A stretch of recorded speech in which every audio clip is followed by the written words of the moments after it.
Hi, and welcome to Jules Voto's Photo Focus.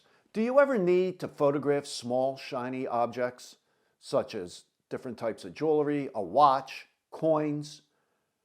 Well, how do you do that? How do you light objects like that? The best way to do it is to use some sort of a light tent. Now, you could go out and buy a light tent, or you could make one, but I found a very simple, very inexpensive solution. I went to Walmart and bought a package of these 16-ounce foam cups, 20 for $2, okay?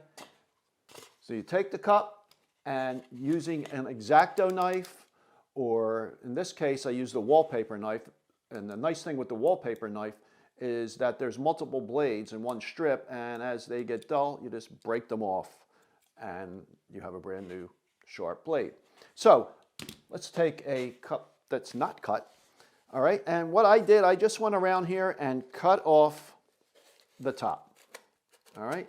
Now, if you use bigger cups, and these cups, these are 16 ounce, they come in 20 ounce, 24 ounce. The best way to do it is you want to cut it so your lens will fit inside. Now, this is a 55 2.8 macro Nikkor. It fits right in there, just the way I want. Okay, if you had a cup with a bigger base, just place your lens on the base of the cup and trace around it and then cut around that line. Okay, so you want your lens to fit into the cup, but you also want to be able to move it up and down a little bit. And I'll explain why in a moment. Okay, so what I'm using here is my Nikon Z7 with the F to Z adapter, 55 macro lens, and I needed to use a PK11A extension tube, which is 8 millimeters. Now this lens will not focus to 1:1. It'll just go to half life size. So I needed to get a little closer than half light size with the size cup I was using. So that's why I used the extension ring. And basically focus the lens to almost its minimum focusing distance, okay, which is 9.86 inches from the film plane, or digital plane in this case. Okay, so take your cup, take your object. In this case, I'm just using a quarter. Use any type of background you want. Now, I used a black material, not this table that I'm working on here, but I had a black material on the table.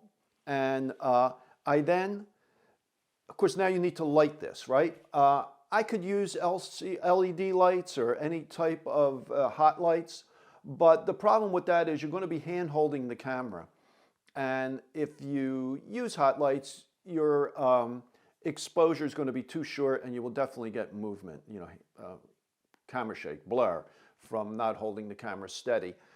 So I used electronic flash, and I mounted my Nikon SB800, which is an older flash, but it still works fine, using a SC28 cord. So that enables you, it's an off-camera sync cord. At one end goes into the hot shoe, the other end attaches to the flash, and it's threaded for a tripod socket on the bottom. And I just attached one of these Joby Gorilla pods, which are fantastic. These things are just fantastic. You could wrap this around a pole to hold your light, or even a camera. You can use it as a mini tripod, and it's very adjustable. So I just kind of adjusted it so that my light was coming down at about a 45-degree angle, a few inches away from the cup. And you're going to need to experiment with exposure.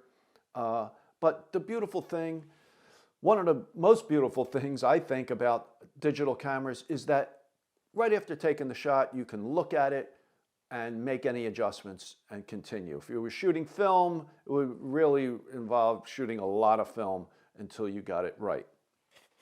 Okay, so I placed the quarter on the table, the cup on top, my flash is on. Okay, I'm just going to bring the camera over here, and I have the ISO I have is set to 1000. Shutter speed doesn't really matter since we're using flash, but it's at 1/125th of a second. I'm in, of course, manual exposure. And I'm going to place my left hand to hold the cup steady. My right hand holds the camera, and I insert the camera into the cup. Now you can see I have some play here, up and down. That's how I'm going to focus. I'm going to look through the viewfinder, or I could look at the LCD, but I prefer the viewfinder. And just move your cup, your camera up and down until it looks like it's in focus, and then take the shot. Okay, and then check it out. Is it sharp enough? Looks plenty sharp to me. So if not, go back and do it again. And that's one of the reasons I'm using f11 here. Gives you a little bit more depth of field. At this distance, at about half life size, there's not very much depth of field. But just by moving the camera back and forth, you should be able to get it in focus. Now, if you use the larger cup, 20 ounce or a 24 ounce cup, you may be able to use a 105 millimeter macro if you have one. That'll give you a little more distance, a little more room for the lighting as well, but I find this works fine. You're not going to be able to photograph large objects here. I mean, the quarter is fine. Probably a 50-cent piece would work, a silver dollar. I don't think you'd be able to go much larger than that, but a watch face isn't very big. Earrings or smaller jewelry would work fine. I even did some shots with postage stamps, and it worked out really good. So this is a very inexpensive way of photographing jewelry. Most of this stuff you probably already have. If you don't have the SC28 cord and you have a Nikon camera with a built-in flash, usually there's a commander mode so you could remotely fire a off-camera flash, not needing the cord. Canon has the same system. Canon has a similar system that would work well, and I'm sure others do as well. So I hope this helps. If you need to photograph small shiny objects, I think it works great. And again, experiment, try a bunch of different things, try different backgrounds. I used black for the pictures of the jewelry. I think they stand out better. Bright objects like that I think stand out better, but try whatever you want. I wouldn't use something with too much texture because you're going to pick up that texture. And of course, unless that's what you want. But you're really going to pick up that texture because you're photographing so close. Okay, so that's it for this video. I hope you enjoyed it. If you did, please give it a thumbs up and subscribe to my channel and hit that bell so you will be alerted anytime I come out with a new video. And I usually publish a new video every Wednesday morning at 11 a.m. So I'll talk to you next time.